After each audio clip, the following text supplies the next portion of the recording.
Kalau kita ada Yesus dalam diri kita, maka kita diizinkan hidup 2 kali, mati sekali.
Happy Sunday, Fuse family. So happy to see you again. Who believes that our God is an awesome God? There's nothing impossible for Him. Are you ready to praise and worship God? Come on. We will shout, nothing is impossible for you, God. Yes. Through you, I can do anything. I can do all things. 'Cause it's you give me strength. Nothing is impossible. Through you, blind eyes are open. Strongholds are broken. I am living by faith. Nothing is impossible. Yeah. Come on. I believe in you, Lord. Shot. I'm not gonna live. I'm not gonna live by what I see. I'm not gonna live by what I feel. Deep down I know that you're here with me. I know that. I know that you can do I can do anything. I can do all things. 'Cause it's you who gives me strength. Nothing is impossible. Through you, blind eyes are open. Strongholds are broken. I am living by faith. Nothing is impossible. Nothing is impossible. Yes. Come on, clap your hands. Yeah.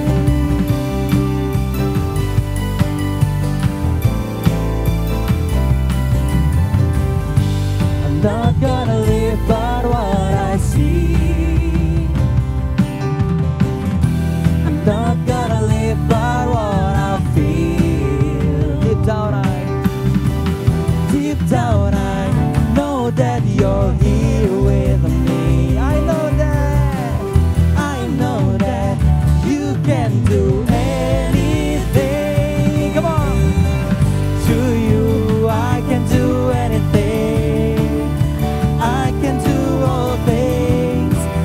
it's you give me strength. Nothing is impossible to you. Blind eyes are open, strongholds are broken. I am living by faith. Nothing is impossible. Yes, Lord.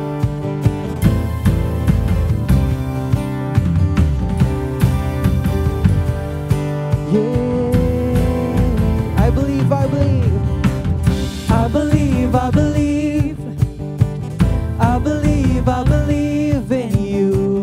I believe, I believe, I believe, I believe in you. Come on, I believe, shout it out. I believe in you. I believe in you, Lord. I believe. Come on, I believe. are you ready? Through you, come on. Through you, I can do anything.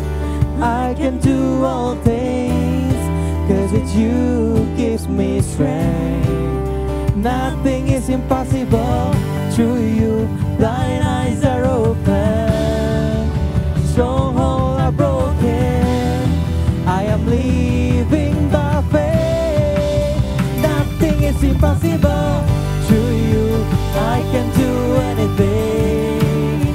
I can do all things, 'cause it's you gives me strength. Nothing is impossible. Through you, blind eyes are open. We believe, Lord. Strongholds are broken. I am living by faith. Nothing is impossible. Come on. I believe, yes. I believe in you. I believe, I believe in you. Jesus, we worship you. Terima kasih Tuhan buat semua kebaikan-Mu Bapa. Kami mau menyembah-Mu Tuhan, karena Kau yang memberikan kemenangan buat kami Tuhan. We want to speak our faith, Lord, over reality, God. This is our worship, God.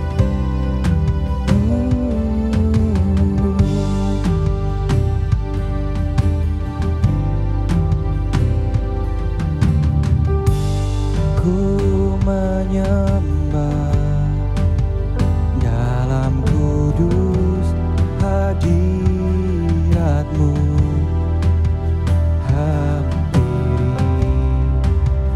tata kasih karunia-Mu Bapa.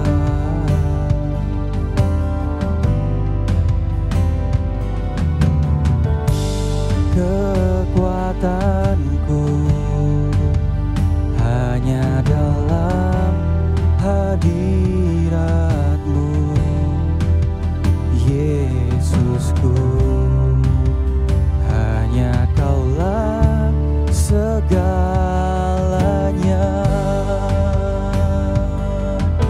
Ku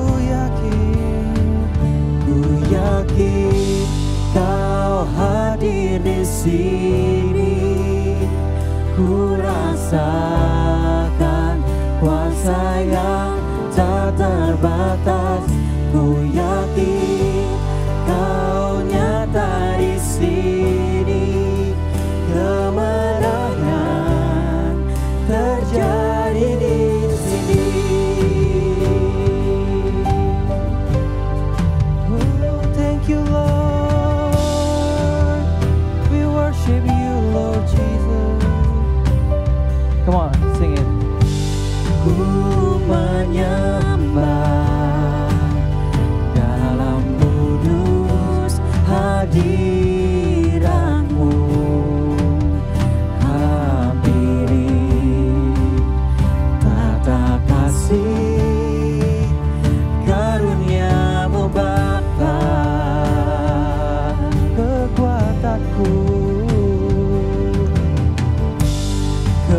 Kekuatanku hanya dalam hadirat-Mu, Yesusku, hanya Kaulah segalanya. Ku yakin Kau hadir di sini. Come on.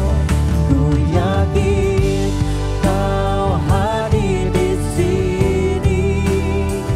Ku rasakan kuasa yang tak terbatas. Ku yakin Kau nyata di sini. Kemenangan terjadi di sini.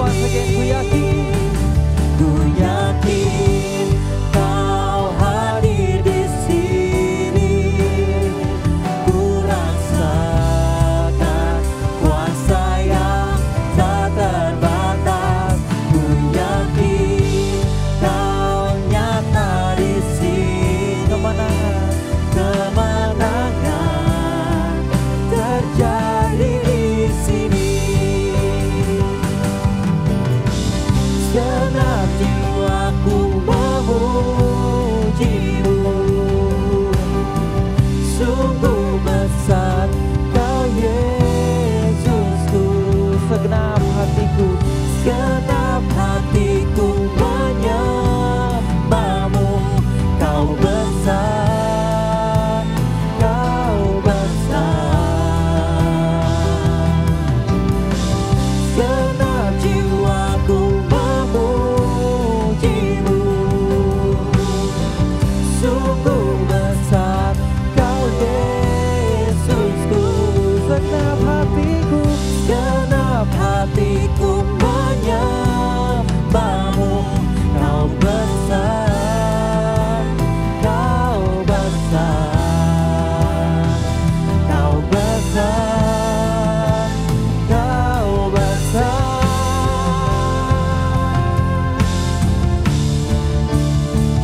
Ku yakin Kau hadir di sini.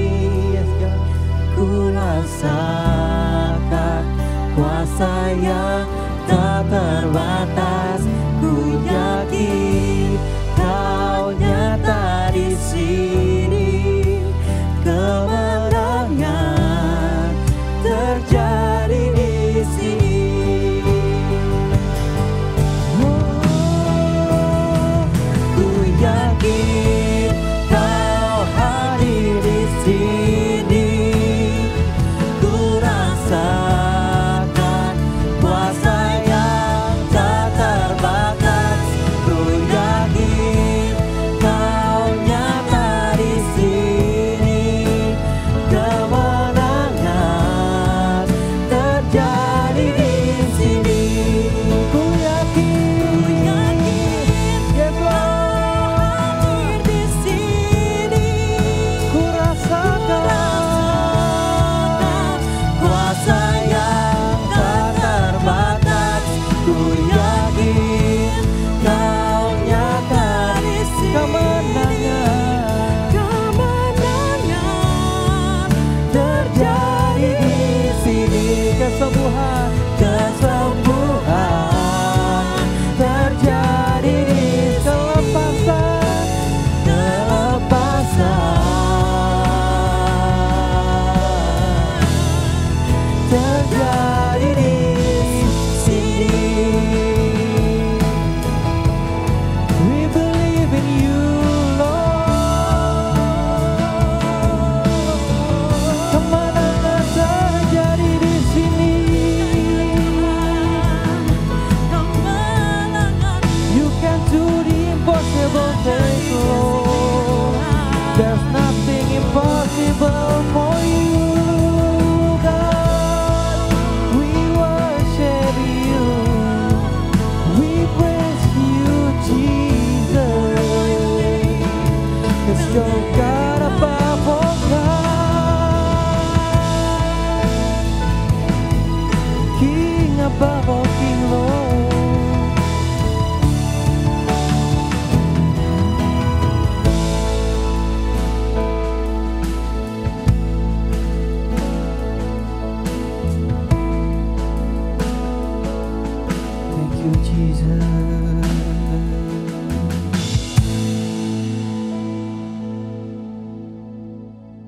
Shalom saudara-saudara, teman-teman yang ada di Fuse Jakarta.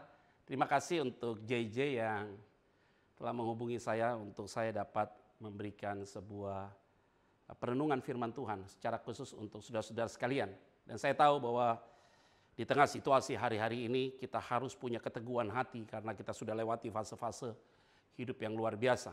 Maka tema yang saya akan sampaikan pada hari ini bicara tentang Dia hebat. Memang Dia hebat. Nah, ini adalah menjadi bagian penting, nanti saya akan menguraikannya di dalam kebenaran firman Tuhan.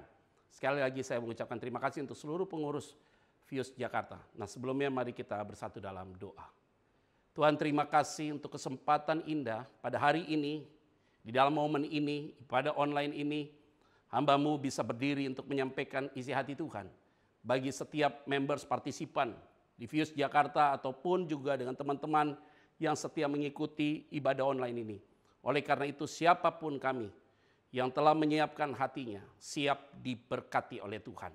Di dalam nama Tuhan Kristus kami berdoa dan mengucap syukur. Haleluya. Amin. Seperti tadi yang saya sampaikan bahwa tema kita bicara tentang Dia hebat, yaitu Yesus hebat. Kita akan ambil dari Yohanes pasal yang ke-20 ayat 1 sampai dengan 10. Pada hari pertama minggu itu pagi-pagi benar, ketika hari masih gelap, pergilah Maria Magdalena ke kubur itu dan ia melihat bahwa batu telah diambil dari kubur. Ia berlari-lari mendapatkan Simon Petrus dan murid yang lain yang dikasihi Yesus dan berkata kepada mereka, Tuhan telah diambil orang dari kuburnya dan kami tidak tahu di mana ia diletakkan. Ayat 3, maka berangkatlah Petrus dan murid yang lain itu ke kubur. Keduanya berlari bersama-sama, tetapi murid yang lain itu berlari lebih cepat daripada Petrus, sehingga lebih dahulu sampai di kubur. Ia menjenguk ke dalam dan melihat kain kapan terletak di tanah, akan tetapi ia tidak masuk ke dalam. Maka datanglah Simon Petrus juga menyusul dia dan masuk ke dalam kubur itu. Ia melihat kain kapan terletak di tanah, sedang kain pelu yang tadinya ada di kepala Yesus tidak terletak dekat kain kapan itu, tetapi agak di samping di tempat yang lain dan sudah tergulung. Ayat 8, maka masuklah juga murid yang lain yang lebih dahulu sampai di kubur itu dan ia melihatnya dan percaya. Ayat 9, sebab selama itu mereka belum mengerti isi kitab suci yang mengatakan bahwa ia harus bangkit dari antara orang mati. Ayat 10, lalu pulanglah kedua murid itu ke rumah. Nah, saudara, ada hal yang menarik dalam konteks Yohanes pasal yang ke-20 ayat 1 sampai 10. Kita tahu bahwa lewati fase Jumat Agung, Paskah, dan kemudian hari Jumat Agung pasti itu hari Jumat, yaitu Jumat Agung, dan hari Minggu adalah hari Paskah, kebangkitannya. Nah, ada 5 masterpiece Allah, saudara, yang perlu saya sampaikan bagi kita semua. Yang pertama adalah kelahirannya, sudah tergenapi. Yang kedua adalah kematiannya, sudah tergenapi. Yang ketiga adalah kebangkitannya, sudah tergenapi. Kenaikan ke surga sudah tergenapi. Hanya satu lagi yang belum tergenapi, yaitu kedatangannya kedua kali. Ini adalah masterpiece Allah. Sehingga kalau saya mau menyampaikan tema yang tadi bicara tentang Dia hebat atau Yesus itu hebat, jadi kita mau mengerucut lewat firman ini, saudara. Ada hal yang menarik yang saya perlu sampaikan bagi kita semua. Bahwa sebelum peristiwa Yesus mati tersalib, itu sudah ada pembicaraan-pembicaraan antara Yesus dengan para murid-muridnya. Maka Yesus bilang bahwa anak manusia akan disesat, masuk dalam sebuah penderitaan, dan kemudian dia akan mati, ada di perut bumi selama 3 hari. Artinya ini bukan sesuatu yang baru, sudah di-mention di awal bersama dengan murid-muridnya. Kalau kita meruntut sampai dengan perjanjian lama, sudah ada nubuatan-nubuatan di dalam kitab Yesaya, di dalam perjanjian lama itu banyak sekali, saudara, tentang pembicaraan Yesus akan datang, tapi digambarkan sebagai anak domba, saudara. Nah, kalau kita melihat dari cerita ini, saudara, maka kita mau melihat bahwa dari secara keseluruhan bahwa memang sering sekali kita dengar firman tentang kebenaran, kita lupa ketika ada dalam pergumulan. Dan ketika ada pergumulan, tekanan begitu hebat, firman yang pernah kita dengar, yang waktu kita dengar kita diberkati Tuhan, maka firman itu seolah-olah hilang dan sirna dalam diri kita. Sebenarnya bukan sirna dan hilang, karena firman Tuhan katakan benih itu selalu ada di dalam dirimu. Jadi firman Tuhan tidak akan kembali dengan sia-sia. Tapi memang ada perumpamaan-perumpamaan katakan bahwa ada benih yang taruh di pinggir jalan hilang, yang jatuh di berbatu-batuan, tapi terhimpit, tanahnya tipis kena matahari, hilang juga. Akhirnya pohon itu menjadi layu. Dan kemudian ada benih yang jatuh di semak berduri karena dihimpit oleh kekhawatiran dunia, maka dia tidak bertumbuh dengan baik. Tapi ada benih yang jatuh di tanah yang baik. Di tanah yang baik dia bertumbuh berkali-kali lipat, ada beberapa tipe berkali-kali lipat. Nah, contoh itu menggambarkan bahwa tentang kondisi kita saat ini. Nah, saudara-saudara, jemaat Tuhan dan siapapun saudara yang mengikuti ibadah online ini, saya mau sampaikan bagi kita semua bahwa kita ada di posisi yang mana. Apakah kita sama seperti dengan murid-murid Yesus ketika datang ke kuburan, mereka kaget dan syok. Tapi ada hal yang menarik saudara, bahwa dari cerita itu membuktikan bahwa tekanan hidup sering sekali melupakan tentang kebaikan Tuhan yang pernah kita rasakan atau firman yang pernah kita dengar. Nah, oleh karena itu dari poin firman Tuhan ini saudara, saya melihat setidaknya saudara ada beberapa poin penting yang saya ingin sampaikan. Setidaknya ada 3 hal yang saya mau sampaikan. Kenapa dia hebat? Yang pertama adalah kenapa dia hebat, yaitu membuktikan bahwa dia Tuhan. Apa itu membuktikan dia Tuhan? Begini saudara. Kalau saudara tadi baca itu bagian firman Tuhan, maka di kalimat di situ kan jelas sekali saudara. Sedang kain, ayat yang ke-7, sedang kain peluh yang tadinya ada di kepala Yesus tidak terletak dekat kain kapan itu, tetapi agak di samping di tempat yang lain dan sudah tergulung. Pertanyaannya, Yesus siapa yang membangkitkan? Nah, kita tahu memang di dalam Alkitab saudara, itu jelas sekali ketika Yesus ada dalam dunia melakukan banyak pengajaran, mujizat-mujizat dikerjakan, memang ada orang mati dibangkitkan, Lazarus begitu ya saudara. Tapi ada yang tanpa kematian naik, yaitu Henok, Elia dan segalanya.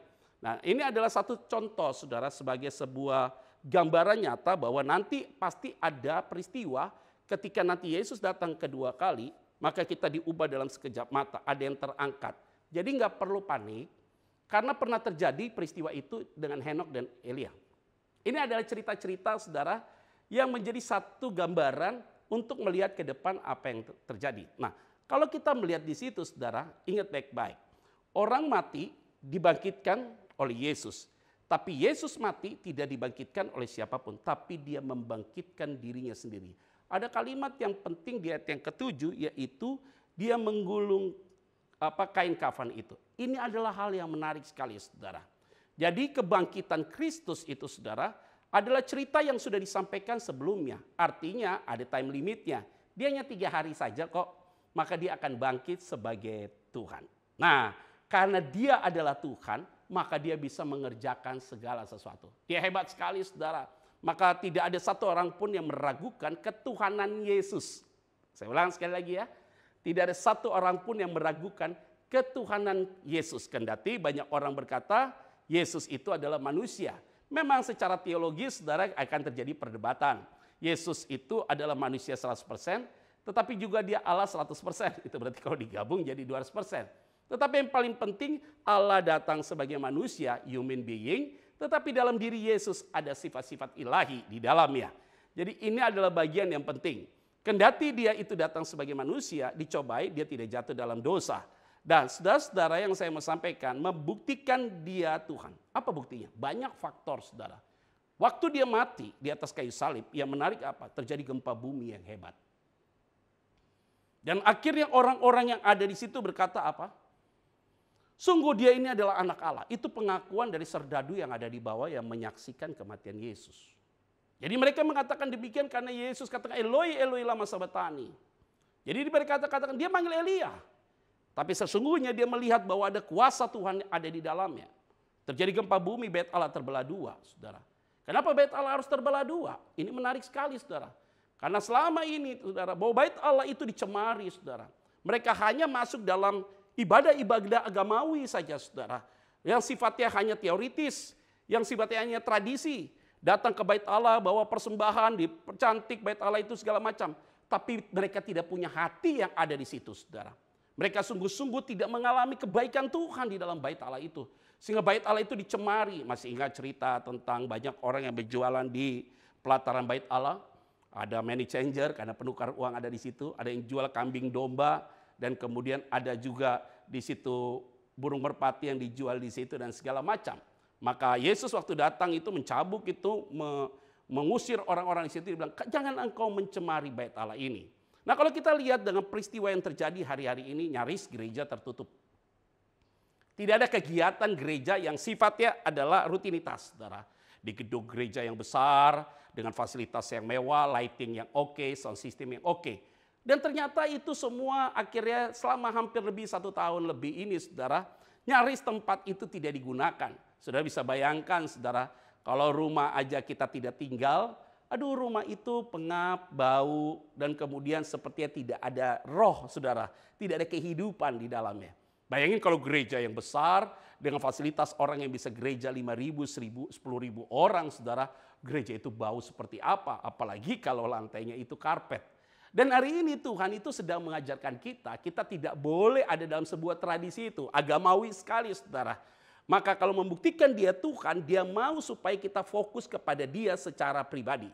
Kalau dia itu adalah Tuhan. Nah ini adalah penting sekali. Karena sebelum masa COVID saudara, masa-masa normal di masa lampau itu saudara, gereja itu menjadi satu center saudara. Bangunan gereja itu sebagai satu center saudara. Nilai-nilai entertain itu dibangun dalam sebuah gereja. Tetapi hari ini kita harus sadar bahwa kalau dia hebat, dia adalah Tuhan. Artinya kita semua hari ini, ingat baik-baik, fokus kita adalah kepada Kristus. Dia adalah Tuhan. Jangan sampai engkau terkotak-kotak dengan sistem gereja. Sistem gereja baik, aturan gereja baik, aturan community bagus, komunitas bagus, semua bagus. Tapi ingat, jangan sampai terbelenggu dengan hal itu. Kita harus ada dalam satu area yang berbeda hari ini. Yaitu kita harus sadar bahwa Yesus adalah Tuhan. Ini yang penting sekali. Nah saudara-saudara yang saya kasih di dalam nama Tuhan Kristus, apakah kita menjadi anak Tuhan sebagai orang Kristen? Apakah kita sungguh-sungguh menempatkan Yesus itu sebagai prioritas dalam hidup kita? Saya curiga saudara. Kita lebih kepada self-oriented, tidak kepada Kristus-sentris saudara. Jadi kalau Tuhan itu adalah Yesus adalah Tuhan saudara, yang telah melakukan banyak perkara dalam hidup saudara dan saya. Bahwa itu luar biasa sekali. Saya mau berikan kesaksian sederhana saja saudara. Bahwa di dalam segala situasi apapun juga, kita melihat memang ada tangan yang tidak terlihat yang selalu bekerja buat kita.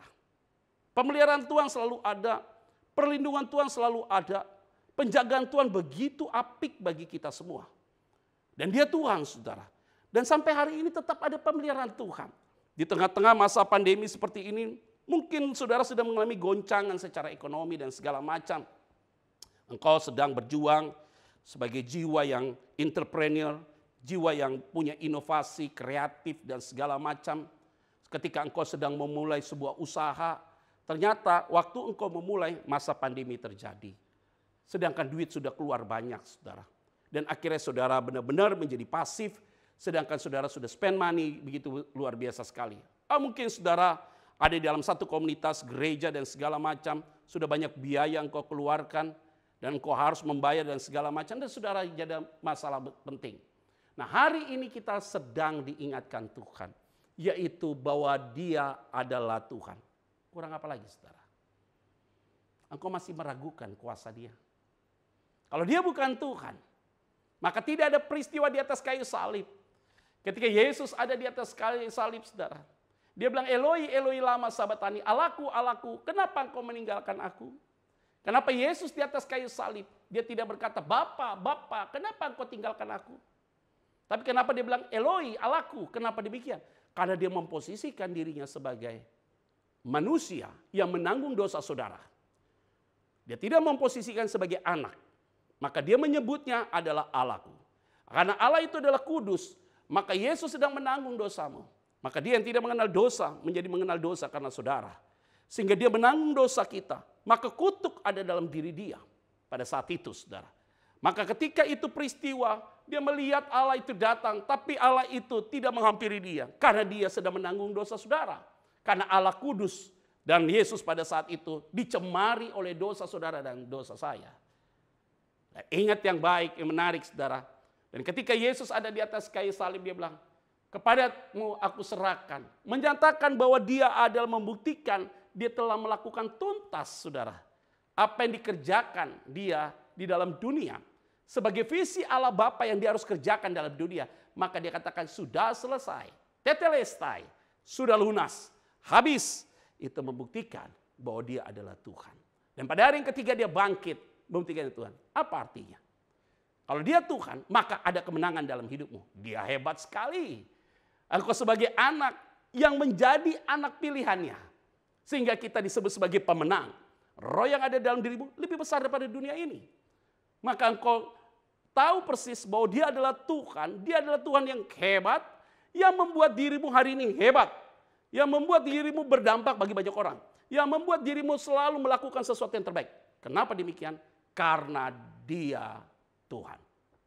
Nah, ini penting sekali, saudara. Maka firman Tuhan Paulus katakan, engkau seperti surat yang terbuka. Maka orang akan melihat dirimu, mereka akan melihat Kristus ada dalam dirimu. Pertanyaan saya bagi kita semua. Di dalam momen-momen ini, saudara, yaitu Jumat Agung Paskah, dan merayakan nanti akan kenaikan Kristus. Pertanyaan saya bagi saudara, apakah orang di sekitarmu dan orang yang ada di dalam marketplace atau orang yang ada di dalam lingkunganmu bisa melihat engkau itu ada Tuhan dalam dirimu? Kalau dia tidak melihat ada Tuhan dalam dirimu, pertanyaan besar buat saudara sekalian. Apakah engkau sungguh-sungguh meyakini dan merasakan bahwa memang Yesus itu adalah Tuhan? Jangan sampai seperti murid-muridnya, saudara, yang lari, yang pertama mendeklar bahwa mereka akan setia. Tapi akhirnya mereka lari juga, saudara. Bukan hanya Petrus, saudara. Yudas memang menjual, itu selalu cerita klasik. Ya mungkin orang sudah tahu, Yudas menjual, Petrus menyangkal. Tapi lihat murid-murid yang lain juga berkomitmen. Setelah perjamuan makan bersama dengan Yesus, mereka bilang, aku juga sekali-kali tidak lakukan itu. Tapi nyatanya mereka kabur juga. Kalau saudara baca di dalam Injil Matius, jelas sekali tentang hal itu. Maka hari ini saya mau sampaikan, seperti yang tadi saya sampaikan di awal, masterpiece Allah. Saudara, kalau dia adalah Tuhan, maka dia tahu pergumulanmu. Maka dia juga pasti akan datang ke dalam dunia untuk menjemput saudara dan saya. Maka engkau akan diubah dalam sekejap mata. Engkau akan diangkat oleh Tuhan. Jangan meragukan kuasa Tuhan. Ingat baik-baik. Kalau dia Tuhan, engkau jangan bergantung kepada hal yang lain. Karena Tuhan tidak suka kalau engkau mendua hati. Tuhan tidak suka kalau engkau membuat berhala di dalam dirimu. Yaitu hal-hal yang lain, objek-objek yang lain, yaitu yang ingin menyaingi Tuhan.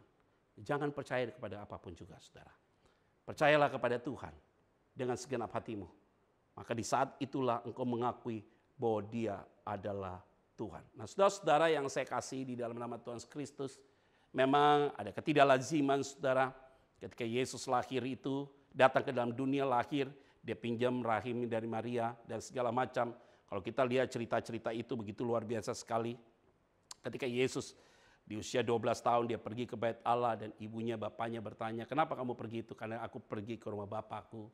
Dan hal itu sudah banyak yang kelihatan. Dan ketika Yesus ada dalam dunia, perjalanan dia selama kurang lebih 3,5 tahun dia mengajarkan banyak hal tentang nilai-nilai kehidupan, tentang bagaimana mereka hidup dalam kesetiaan. Dan ketika Yesus mengajarkan itu, saudara, ada hal yang menarik. Para orang banyak yang sedang mengikuti pengajaran Yesus berkata apa? Tidak pernah ada orang yang mengajarkan seperti dia. Karena perkataan dia punya kuasa. Itu berarti ketika Yesus ada dalam dunia, ada sifat ilahi dalam diri dia, ada kuasa. Maka tadi saya sudah katakan, yang sakit disembuhkan, bahkan yang mati dibangkitkan. Maka setiap orang yang pada saat itu menikmati pelayanan Yesus, mereka melihat kebesaran-kebesaran Tuhan. Nah, saudara-saudara yang saya kasih di dalam nama Tuhan Kristus, apakah hari-hari ini saudara sedang sedikit mengalami degradasi secara imanmu ataupun secara rohanimu? Saya mau ingatkan bagi kita, jangan sekalipun engkau tinggalkan Tuhan. Apapun ceritanya, walaupun engkau punya pacar yang cantik, kaya raya, atau ganteng, kaya raya, tapi engkau harus meninggalkan imanmu kepada mereka. Jangan sampai engkau lakukan hal itu.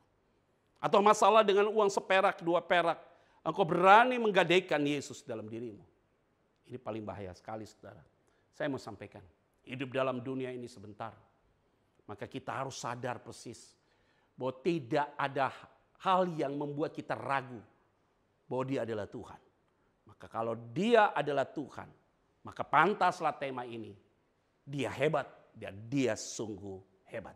Poin yang kedua, saudara, Yang saya mau sampaikan yaitu, kalau dia adalah hebat, dia memang sungguh hebat, yaitu apa yang kedua? Maut telah dikalahkan. Waduh, ini menarik sekali, saudara. Jadi iblis itu menang hanya 3 hari saja, saudara. Karena memang tujuan daripada iblis itu, saudara, ingin supaya Yesus itu disalibkan, saudara. Jadi pengertiannya adalah, begitu banyak cara digunakan, saudara. Saudara bilang gini, Pak Pendeta, ya memang benar, Yesus disalibkan itu sebagai sebuah nubuatan. Tunggu dulu. Salib itu adalah ciri khas kekaisaran Romawi dalam pemerintahan Romawi. Tetapi dia memang harus dihukum, benar. Memang pada saat itu Petrus, masih ingat pengakuan Petrus ketika Yesus bertanya, siapakah aku ini? Mereka sebut engkau ini, engkau ini, engkau ini, engkau ini. Petrus katakan, enggak, engkau adalah Mesias, anak Allah yang hidup. Maka Yesus berkata, perkataanmu itu bukan berasal darimu, tapi dari Bapa. Karena tidak ada satu orang pun yang bisa mengaku Yesus Tuhan, kalau bukan itu dari Bapa yang taruh dalam hatinya. Nah, kalimat itu adalah menjadi penting sekali, saudara. Dan ketika Yesus ada dalam sebuah pergumulan di Taman Getsemani dan lewat sebuah fase itu, saudara. Maka ketika dia disalibkan, saudara, waduh, setan bersorak-sorak. Karena pasti dikalahkan. Maka banyak orang yang cibir kepada murid-murid, lihat tuh gurumu. Dan mungkin Petrus pada saat itu juga, saudara, berpikir, saudara, bahwa Yesus tidak boleh disalibkan. Karena mereka punya pemikiran nasionalis politis. Yaitu bahwa dia mengerti bahwa Mesias itu akan memberikan kebebasan bagi mereka. Mesias tidak boleh masuk dalam penderitaan. Tapi nyatanya Yesus harus masuk dalam penderitaan. Maka pada saat itu juga Yesus berkata kepada Petrus, nyala engkau iblis. Karena ketika saat itu Petrus memuji Yesus bahwa engkau Mesias. Tapi di sisi yang lain dia tidak mau Yesus masuk dalam sebuah penderitaan. Tapi Yesus harus masuk dalam sebuah penderitaan. Untuk mengerjakan visi Bapa yang besar itu. Tujuannya apa? Menaklukkan dosa di atas kayu salib. Maka salib berbicara tentang perjumpaan antara Allah dengan orang berdosa. Tapi dalam perjumpaan Allah dengan orang berdosa itu, di saat itulah terjadi satu pemulihan total. Maka ada 1-2 contoh, saudara, tentang orang penjahat yang ada di kiri dan kanan. Penjahat yang satu tidak menerima kasih karunia Tuhan, yang satu menerima kasih karunia Tuhan. Engkau bersamaku hari ini di Firdaus. Pada saat itulah iblis merasa menang, saudara, karena Yesus mati. Tapi ketika Yesus bangkit dari antara mati, ada kemenangan. Maut telah dikalahkan. Dan saudara, saya mau sampaikan, tidak ada lagi maut dalam dirimu. Saya mau sampaikan bagi kita semua, ada hal yang saudara harus garis bawahi. Begini, saudara. Kalau saudara sudah ada di dalam Tuhan, itu menjadi hal yang berbeda dengan mereka yang di luar Tuhan. Kalau kita ada Yesus dalam diri kita, maka kita diizinkan hidup 2 kali, mati sekali. Kenapa demikian? Begini. Engkau hidup sebagai human being, lahir dari rahim ibumu, sebagai manusia engkau hidup.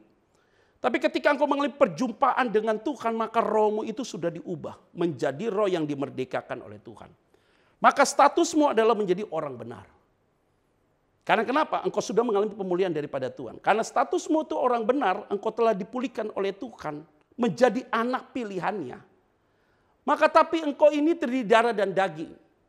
Daging ini identik dengan dosa. Tapi engkau tidak lagi diperhamba oleh dosa. Maka Paulus katakan daging ini lemah, roh ini penurut. Maka sering sekali apa yang ingin kamu lakukan yang baik, justru yang tidak baik itu muncul. Sering sekali engkau jatuh dalam dosa, tapi tidak lagi hidup dalam dosa. Kalaupun engkau jatuh, engkau tidak jatuh tergeletak, tapi ada tangan Tuhan yang kuat menopang saudara. Nah, ini adalah poin yang penting, saudara, yang saya mau sampaikan bagi kita semua. Maka kita harus mati. Kenapa? Daging ini harus mati. Tapi rohmu akan hidup untuk selamanya. Maka firman Tuhan katakan, kalau engkau tidak percaya tentang kebangkitan itu, maka sia-sialah engkau. Tapi karena ada kebangkitan itu, ketika engkau percayakan kebangkitan Kristus, maka ketika engkau mati, engkau hidup.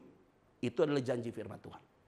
Maka bagi kita yang di dalam Tuhan, hidup pertama adalah human being, sebagai manusia lahiriah. Tapi dalam manusia lahiriah itu telah menjadi pembaharuan, rohmu sudah diubah oleh Tuhan. Dan ketika engkau mati, daging ini harus mati. Tapi rohmu tidak bisa dimatikan. Tubuh ini bisa dibinasakan, tapi roh itu tidak bisa dibinasakan. Maka maut telah dikalahkan. Yang ada kemenangan. Maka engkau akan hidup untuk selama-lamanya. Hebat sekali. Kalau orang yang hidup di luar dari Kristus, yang tidak ada Kristus dalam hidupnya, dia hidup hanya sekali, dia mati 2 kali. Waktu dia hidup sebagai manusia, maka dia akan mati secara fisik, dibinasakan. Tapi rohnya juga mati untuk selamanya. Karena dia tidak percaya kepada kebangkitan Kristus. Atau dia tidak percaya kepada Kristus sebagai Tuhan dan Juru Selamatnya. Dan hari ini saya mau sampaikan, iblis hanya mengaung saja, mengganggu saudara. Tapi dia tidak akan mematikan saudara. Dia mengganggu saudara, mengintimidasi saudara. Ya, kamu diingatkan tentang masa lalumu, pasti. Apalagi engkau punya masa lalu yang tidak baik, dia ingatkan engkau, Allah udahlah. Kamu masih sama seperti dulu, terintimidasi terus. Tapi ingat baik-baik, maut telah dikalahkan di atas kayu salib. Dan engkau telah menerima darah Yesus itu menjadi penebus dalam hidupmu. Sehingga engkau pemenang. Sehingga hari ini saya mau sampaikan, kenapa dia hebat? Karena membuat engkau menjadi pemenang. Dan maut tidak akan lagi menguasai engkau. Maut telah dikalahkan. Nah, ini ada hal yang baik bagi kita semua. Untuk menjadi perenungan bagi kita semua. Ingat baik-baik saudara, perkataanmu akan punya kuasa. Ketika engkau berkata hal yang positif, maka hal itu akan jadi. Maka jangan sampai keluar pikiran negatif dan perkataan negatif, saudara. Saya selalu katakan, setiap pagi hari engkau bangun dengan perkatakan hal yang positif. Karena dimulai dengan yang positif pikiranmu. Saya mau sampaikan sepanjang hari itu, engkau akan merasakan suasana batinmu, emosimu, pikiranmu, merasakan sukacita sekali, saudara. Kenapa demikian? Karena engkau sudah merasakan sukacita daripada Tuhan. Pikiran positif datang daripada Tuhan. Dan ketika masuk dalam pikiran-pikiran negatif, iblis sedang mengacaukan engkau. Maka engkau tidak boleh mengeluarkan kata negatif. Ketika itu terlontar dalam perkataan, tolak dalam nama Yesus. Nah, ingat baik-baik, sebagai orang tua, gunakan kata-kata yang tepat, penuh hikmat. Dan ketika engkau emosi, engkau berkata kata-kata yang tidak baik kepada anak-anakmu, iblis bisa tangkap. Dan itu akan jadi kenyataan di dalam masa depan anak-anakmu. Sebagai anak muda, keluarga muda. Saya mau sampaikan buat saudara sekalian. Dalam rumah tangga itu biasa. Ada pergumulan, ada masalah. Tapi jangan sampai ada kata cerai di dalam kehidupan rumah tanggamu. Pergumulan pasti ada. Dan ketika engkau sebagai anak muda yang belum menikah, jangan sampai engkau mengutuk dirimu. Udah, aku gak mungkin punya teman hidup. Teman hidup pemberian daripada Tuhan. Memang tidak perlu dicari, tapi perlu didoakan. Ini penting sekali. Jadi ini strategi iblis ini mencoba engkau dikalahkan. Tapi ingat, engkau tidak lagi hidup di dalam dosa. Kemungkinan bisa jatuh. Ingat, tidak ada satu orang pun yang sempurna termasuk saya. Mungkin dalam tingkah lakumu kamu tidak berbuat salah. Perkataanmu kamu tidak berbuat salah. Tapi ingat, pikiranmu bisa salah. Tidak ada satu orang pun yang sempurna. Maka Paulus katakan, minta engkau diperbaharui setiap hari. Jadi kita harus sadar, kalau kita di jalan dari pagi sampai malam hari, engkau yang sudah berkeluarga bergandengan tangan, minta ampun pada Tuhan. Kalau sepanjang hari ini ada sesuatu yang salah, kamu minta ampun pada Tuhan. Kalau kau masih single, engkau juga harus menyelesaikan itu sungguh-sungguh. Setiap engkau mau masuk dalam tidur di malam hari, pagi hari yang kau bangun dengan penuh ucapan syukur. Karena Tuhan itu baik. Nah saudara-saudara, saya mau sampaikan, tidak ada lagi maut dalam dirimu. Iblis tidak berkuasa lagi. Ketika intimidasi datang, engkau harus tolak dalam nama Yesus. Katakan, ada darah Yesus yang telah menyucikan aku. Ada Yesus yang tinggal dalam hidupku. Sehingga Yesus yang hidup dalam diriku membuat aku tidak hidup lagi sendiri. Namun aku hidup bukan aku sendiri, tapi Dia yang ada dalam diriku yang membuat hari ini aku hidup. Sehingga langkahmu ditetapkan oleh Tuhan. Setiap langkahmu ditetapkan oleh Tuhan. Wah, hebat ya. Saya masih ingat lagu Lawas ya, cukup lama saudara. Tiap langkahku diatur oleh Tuhan. Dan tangan kasih-Nya memimpinku. Wah tuh, itu lagu hebat sekali. Ada kalimat-kalimat yang baik mendarat dalam hati saudara. Tuhan pimpin kita. Mazmur 23 jelas. Sekalipun aku melihat di padang berumput hijau, ada aliran air, tapi sekalipun aku dibawa dalam lembah kekelaman, aku tidak takut bahaya. Sebab Engkau besertaku. Artinya Tuhan tidak akan membiarkan kita masuk dalam maut. Maka Tuhan katakan, Yesus berkata kepada murid-muridnya, aku akan mengutus engkau di tengah-tengah serigala. Secara logika, domba tidak akan mungkin dengan serigala menang. Tetapi secara aksioma berpikirmu jelas, di mana ada domba, selalu ada gembala. Artinya berperang lawan serigala bukan saudara, tapi gembala itu sendiri yang selalu ada berjalan di depan. Karena ada gadamu dan tongkatmu yang selalu menyertai. Maut telah dikalahkan. Nah, saudara-saudara yang saya kasih di dalam nama Tuhan Kristus, jangan sampai terkecoh saudara, karena penjahat yang di samping itu mengejek Yesus, tapi Yesus tidak mengajak diskusi orang itu, saudara. Karena kalau Yesus mengajak diskusi orang itu, ini kan berita yang negatif. Yesus akan terpancing, saudara, tentang hal itu. Dia santai saja, saudara. Tapi ketika ada penjahat yang satu katakan, kalau engkau Tuhan, engkau datang sebagai Raja, engkau ingat akan aku. Bersamaku hari ini engkau di Firdaus. Hal yang positif kamu harus open. Yang positif kamu harus tanggapi dengan yang baik. Yang negatif kamu tidak perlu tanggapi. Ini penting sekali.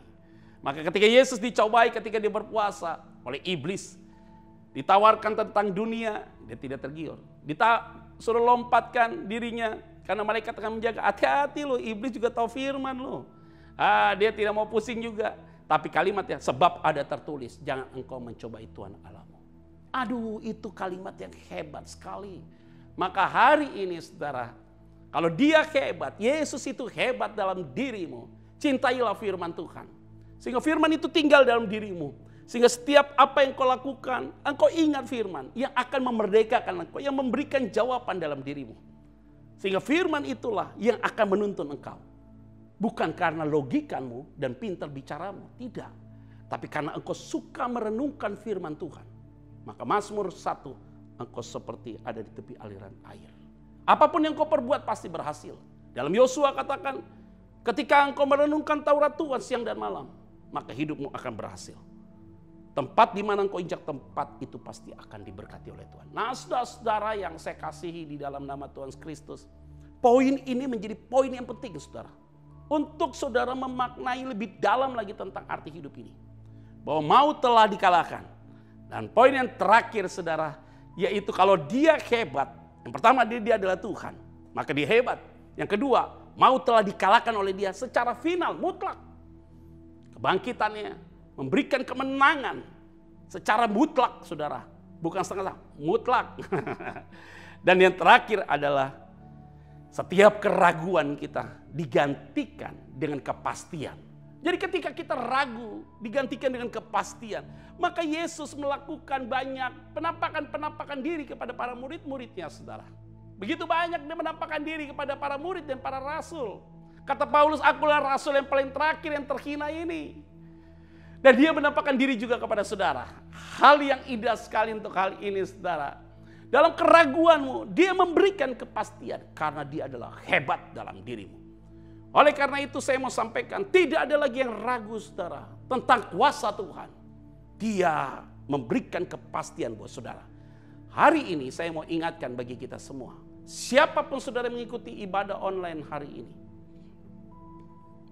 harus punya kepastian teguh bahwa kingdom of God sudah kita terima atas pemberian daripada dia. Maka tidak ada keraguan. Yang pasti adalah pengampunan dosa dan keselamatan.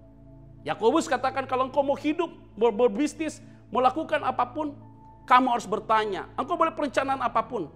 Aku mau ini, mau itu. Yakobus pasal yang keempat. Tapi ingat, jika Tuhan menghendaki. Tetapi kepastian yaitu bicara tentang pengampunan dosa dan keselamatan.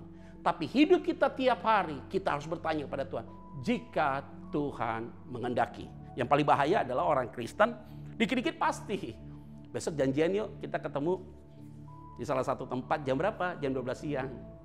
Iya, oke. Pasti gue datang. Pasti saya datang. Ternyata datangnya jam 2.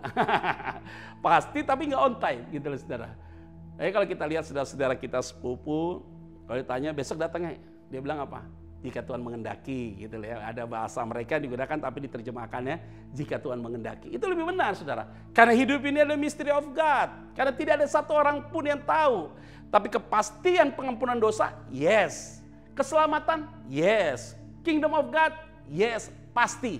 Tapi hidup kita, tanya jika Tuhan menghendaki.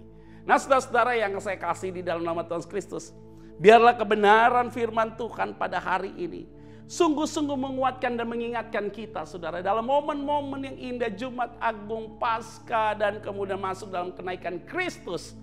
Nanti kita akan melihat terus tentang kebaikan Tuhan, saudara. Ingat baik-baik, Dia hebat dan memang Dia sungguh hebat. Maka dalam kebenaran firman Tuhan ini saya mau ingatkan lagi.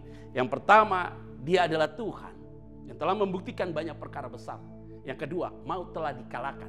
Dan yang ketiga, keraguan telah digantikan dengan kepastian. Biarlah damai sejahtera Allah selalu menyertai saudara. Engkau tetap ada dalam sukacita Tuhan yang luar biasa. Tuhan Yesus memberkati kita semua. Shalom. Mari kita bersatu dalam doa. Bapa, terima kasih untuk hari ini. Kami punya keyakinan teguh, setiap pribadi yang mengikuti ibadah online ini, tidak ada satupun yang tidak diberkati Tuhan. Satu persatu diberkati Tuhan, termasuk hamba-Mu yang menyampaikan. Kalau ada yang mengalami lemah tebu, hari ini Tuhan pulihkan. Ada yang mengalami goncangan dalam hidupnya, hari ini Tuhan sendiri yang datang menjenguk mereka dan mengalami pemulihan. Dan bukan hanya itu saja Tuhan, ajar kami untuk menghitung hari-hari ini, karena hari-hari ini jahat. Oleh karena itu Tuhan, Engkau adalah Tuhan yang hebat dalam hidup kami. Kami tidak akan pernah gentar, karena kami punya Tuhan yang luar biasa. Di dalam nama Tuhan Kristus, kami berdoa dan mengucap syukur. Haleluya. Amin. Biarlah damai sejahtera Allah menyertai kita. Tuhan Yesus memberkati kita. Shalom.